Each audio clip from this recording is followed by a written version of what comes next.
মধ্যপ্রাচ্যের সবচেয়ে দীর্ঘ ও ভয়ঙ্কর সংঘর্ষগুলোর একটি হল ইসরায়েল-প্যালেস্টাইন কনফ্লিক্ট। ১৯৪৮ সালে ইসরায়েল রাষ্ট্র প্রতিষ্ঠার পর থেকেই এই অঞ্চলে শুরু হয় যুদ্ধ, দখল আর রক্তপাত। সবচেয়ে বেশি সংঘর্ষ দেখা যায় গাজা স্ট্রিপ, এই ছোট কিন্তু অত্যন্ত ঘনবসতিপূর্ণ এলাকায়। বহুবার যুদ্ধের সময় বিমান হামলা, গোলাবর্ষণ এবং রকেট আক্রমণে অনেক ভবন ধ্বংস হয়ে গেছে। বাড়িঘর ভেঙে পড়েছে, রাস্তা ধ্বংস হয়েছে, বিদ্যুৎ ও পানির ব্যবস্থা বন্ধ হয়ে গেছে। অনেক পরিবার এক মুহূর্তের মধ্যে সব হারিয়ে ফেলেছে। হাসপাতাল ও স্কুল ক্ষতিগ্রস্ত হওয়ার ঘটনাও আন্তর্জাতিক সংবাদে বহুবার এসেছে।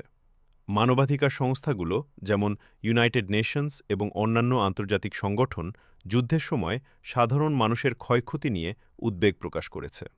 অন্যদিকে ইসরায়েলের দাবি, গাজা থেকে রকেট হামলা এবং সশস্ত্র গোষ্ঠীর আক্রমণের জবাব হিসেবেই তারা সামরিক অভিযান চালায়। এই সংঘর্ষে শুধু সৈন্য নয়, অসংখ্য সাধারণ মানুষ, নারী ও শিশুও প্রাণ হারিয়েছে।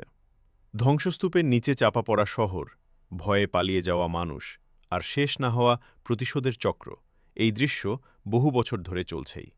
বিশ্বের অনেক দেশ শান্তির আহ্বান জানালেও স্থায়ী সমাধান এখনও আসেনি।